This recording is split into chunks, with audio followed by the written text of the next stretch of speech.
What we're going to do is a version of what's called Joseph's coat. So that's the card that we are going to end up with approximately. So to start with, you get a piece of the SB white paper and you dry emboss one of your favourite embossing folder onto that. Then what we're going to do is add the colour. So we just need the distress inks and just put a bit of a blob of 3 different colours onto your craft mat,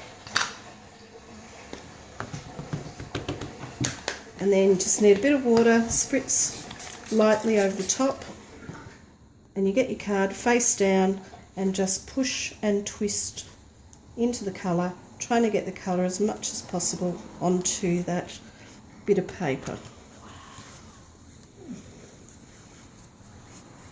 So because you're doing lots of different colours, the other thing you can do, because it hasn't got in the bottom very much, is sort of push the colour through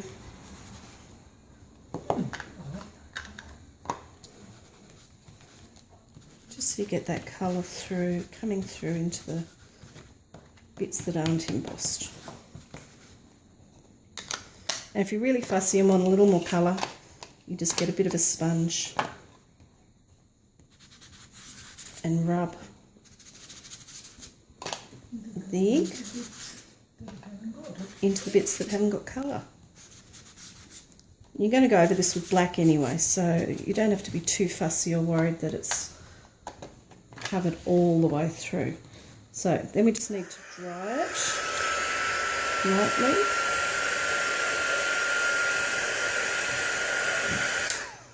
Okay. The next step we're going to do is to clear emboss. So what we want to do is get the clear embossing ink. We've got the Tim Holtz one here, and just lightly run it across the tops of the embossed image.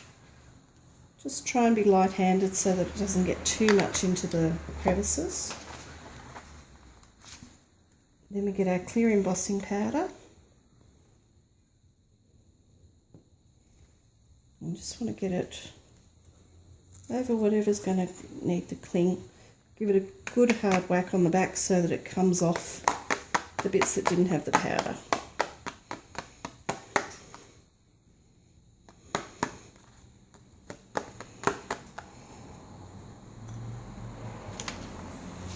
And then clean that up later. You get your embossing tool again and heat it till the embossing powder melts.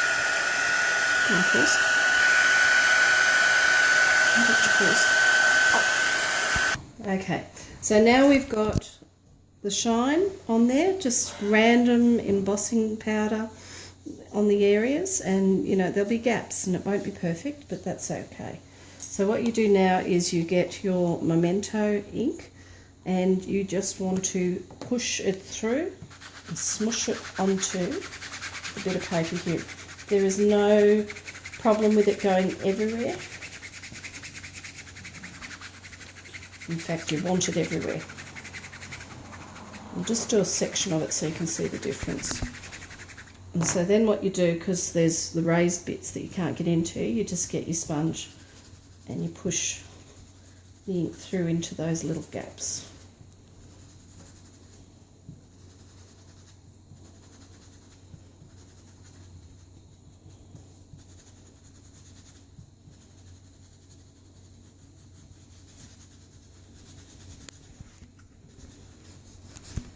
Okay, then the last thing you do is you get a tissue or a soft cloth. It's cheap and simple, and you just buff. So you get in there and you just go round and round and round onto the areas that you've coloured in, and where the embossing powder was, you will get the black rubbing off. So you get the black coming off. You can use wet wipes as well. That's one of the other things if it's getting a bit stubborn. And then what you get is these coloured areas coming through where the clear embossing ink was, and darker areas where there was no embossing ink because it's sunk into the paper. So if your ink's not dark enough, you can go back over it again with the sponge and just push it back in, and just buff it off to get the colour. And then all you need to do is crop it down into whatever size you like. Mount it. Usually mounting on black's a really good option because that really highlights all the colour. And what I've done for here to make sure that that outside colour matched the colours I was using was that I just got one of the inks that I was seeing was coming out through the pattern. So for this one I can see the cracked pistachio coming through. And all I did was got the ink pad, just smeared around the edges.